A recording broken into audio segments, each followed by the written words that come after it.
Hi, my name is Catherine Jarrett, and I would like to discuss interest rates.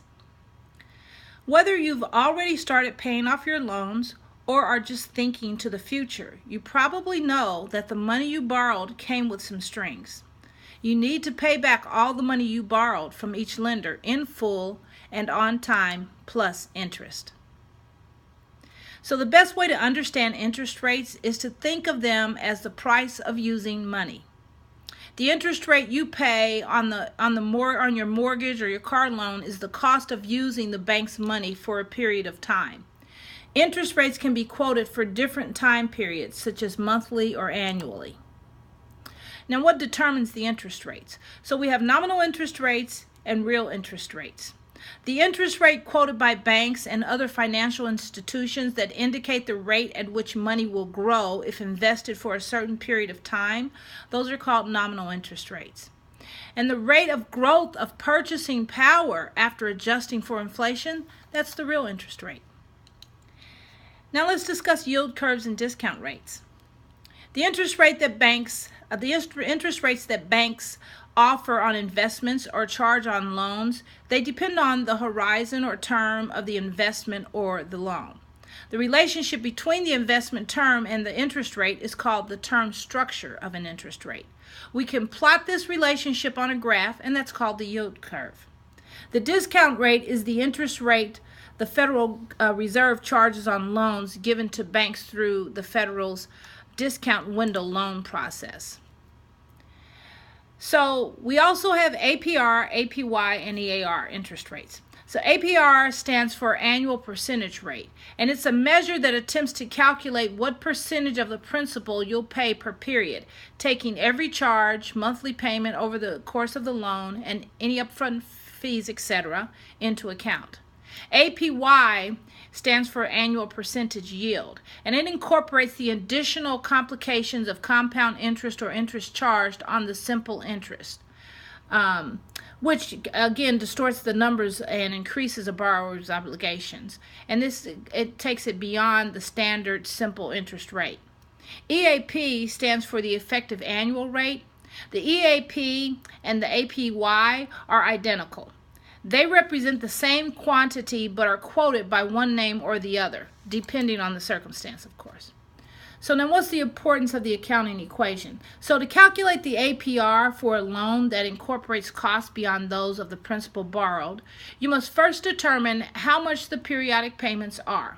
So for example, if $100,000 is the gross principal borrowed, 0.475 is the interest rate, 12 is the number of periods in a year, and 360 is the number of periods over the course of the loan. You break that out and you'll find that the monthly payment equals to $521.65. Then you divide the monthly payment into the net amount you're borrowing. So let's say you're borrowing $97,000. So the APR is the unknown quantity that solves the equation. Now the difference between APR and APY.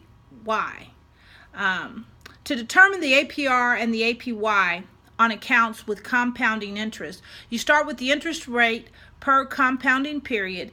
And in an example that I'm going to provide here, this means per day. If a company offers a credit card, for example, that levies an interest of 0.6273% daily, you would multiply that by 365, and that's 22.9% per year, which is the advertised APR. If you were to charge a different $1,000 item to your card every day and waited until the day after the due date to start making payments, you would end up owing $1,000.6273 for each thing that you bought.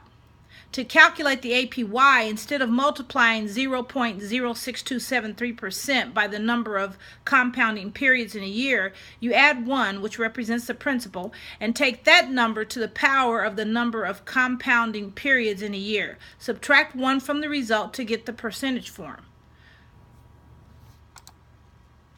So the bottom line is that what can a borrower overwhelmed with data do?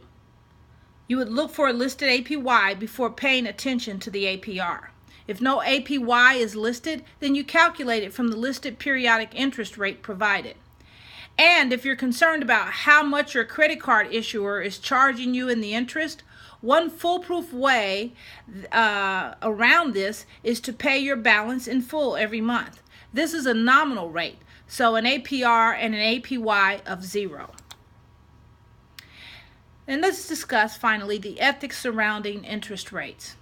Now, there are many ethical issues that could arise as it relates to the charging of interest rates. The major ethical issue that I foresee is with regards to companies that try to charge as much interest as the law allows, instead of giving their customers the benefit of the lowest interest possible.